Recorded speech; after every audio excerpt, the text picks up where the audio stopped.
ప్రభునందు ప్రియులైన మీకందరికీ యేసుక్రీస్తు ప్రభువారి నామంలో శుభవందనాలు తెలియజేస్తూ ఉన్నాం. దైవజనులు బ్రదర్ భక్త సింగ్ గారి పరిచర్యలో నుండి అలసిన వానిని ఓరడించు మాటలు మార్చి 10. ప్రియులారా, మీకు మీరే పగ తీర్చుకొనక దేవుని ఉగ్రతకు చోటియుడి. పగ తీర్చుట నా పని, నేనే ప్రతిఫలమునిత్తునని ప్రభువు చెప్పుచున్నాడని వ్రాయబడి ఉన్నది. రోమపత్రిక 12వ అధ్యాయం 19వ వచనం. మూడవ రాయిని మనము సమూయేలు మొదటి గ్రంథం 24వ అధ్యాయం 1 నుండి 8లలో చూడగలము.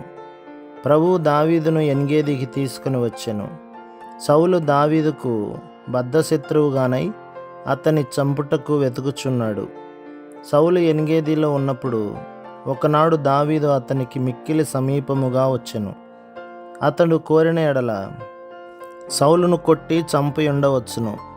ఇంకొక సందర్భంలో సౌలు అతనితోనున్నవారు నిద్రించుచుండగా దావీదు ఏ కష్టము లేకుండా అతనిని చంపి ఉండవచ్చును. కానీ సౌలు దేవుని చేత అభిషేకించబడిన వాడొకటచే అతనిని ముట్టరాదని నిశ్చయించుకొని ఈ 2 సందర్భములలో దావీదు సౌలును చంపకుండా విడిచిపెట్టెను. దేవుడు మన శత్రువులకు విరోధముగా మనము బలాత్కారమును చూపుటకు గాని భూ సంబంధమైన ఆయుధములను ఉపయోగించుటకు గాని అనుమతించడు. మనలను అన్యాయముగా నిందించు వారిని ప్రేమించవలనని దేవుడు కోరుచున్నాడు. మనుషులు మనలను చంపవలనని ప్రయత్నించిన ఎడల మనము వారి రక్షణ కొరకు ప్రార్థించవలెను. కాబట్టి దేవుడు దావీదుకిచ్చిన 3వ రాయి ఏదనగా, తన భద్రత కొరకు తాను ఏ భూ సంబంధమైన ఆయుధమునందు నమ్మిక ఉంచరాదు, కానీ దేవుడే తనను భద్రపరచునని, తనకు విరోధముగా శత్రువు యొక్క ఏ ఆయుధమును వర్ధిల్లుటకు దేవుడు అనుమతించడని అతడు దేవుని యందే విశ్వాసముంచవలెననున్నదియే. తన భద్రత కొరకు తాను ఏ భూ సంబంధమైన ఆయుధమునందు నమ్మకి ఉంచరాదు గాని దేవుడే తనను భద్రపరచునని, తనకు విరోధముగా శత్రువు యొక్క ఏ ఆయుధమును వర్ధిల్లుటకు దేవుడు అనుమతించడని అతడు దేవుని యందే విశ్వాసముంచవలెనన్నదియే. చాలా సంవత్సరముల క్రిందట నా స్నేహితుడు నన్ను చూచుటకు వచ్చెను. అతడు నాకు వ్యతిరేకముగా ఒక వ్యక్తి వ్రాసిన ఉత్తరమును చూపించి, సహోదరుడా, మీకు బదులుగా చర్య తీసుకున్న అధికారమును అనగా పవర్ ఆఫ్ అటార్నీ నాకు ఇవ్వండి. ఆ వ్యక్తి మీద నేను కోర్టుకు వెళ్ళి వ్యాజ్యమాడెదను, ఖర్చులన్నీ నేనే భరించెదను.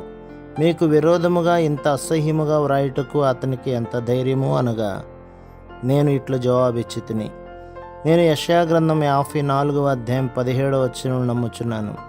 నీకు విరోధముగా రూపింపబడిన ఏ ఆయుధమును వర్ధిల్లదు. ఆ దినము నుండి 3 నెలల వరకు నాకు విరోధముగా వ్రాసిన వ్యక్తి గురించి ప్రార్థించితిని. వీధిలో నేనెప్పుడు అతనిని కలిసినను ప్రేమగా దయగా మాట్లాడేది వాడును. అతడు రహస్యముగా నాకు వ్యతిరేకముగా చేసిన విషయము నాకు తెలియనని నేను అతనికి తెలియనీయలేదు. 3 నెలల తరువాత మా కూడికలలో ఒక కూడికకు అతడు వచ్చెను. కూడిక అయిపోయిన తర్వాత అతడు నన్ను కలుసుకొనుటకై వచ్చెను. 5 నిమిషములు నాతో మాట్లాడుటకు తనకు అనుమతినివ్వమని అడిగెను. అతని కన్నుల నిండా నీళ్లుండినవి. నేను అతనితో, నీవు ఏదైనా నాకు చెప్పక మునుపు నేను నిన్ను ఎప్పుడో క్షమించి వేసితినని చెప్పగోరుచున్నాను అని చెప్పి తిని.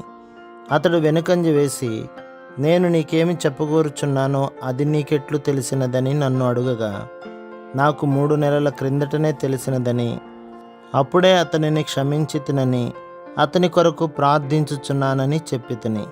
ఆ తర్వాత అతడు నా ప్రియ స్నేహితుడయ్యను. మన శత్రువులపై మనము లోక సంబంధమైన ఆయుధములను ఉపయోగించరాదు.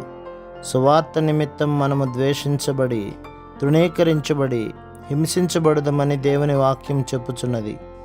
ఎట్టి కఠిన పరిస్థితినైనను ఎదుర్కొనుటకు మనము సిద్ధముగా నుండవలెను. అదే సమయంలో దేవుడు మన పక్షమును పనిచేయును. తగిన సమయంలో దేవుడు సౌలును మొత్తెను. దేవుడు మన శత్రువులందరినీ కూడా ఓడించును. లంచములు తీసుకునుట, ఇచ్చుట మొదలగు చేయరాని కార్యములు చేయకుండగానే దేవుడు మన అవసరతలను తీర్చును. కళాశాలలలో, పాఠశాలలలో పిల్లలను చేర్చు విషయములలోనేమి, నీ ఆఫీసులో ఉన్నత స్థానం పొందు విషయములలోనేమి, అన్ని విషయములలో దేవుడు నీకు విజయం ఇచ్చును. ప్రభు మిమ్మును, మీ కుటుంబమును, మీ సంఘమును దీవించి ఆశీర్వదించునుగాక. ఆమేన్.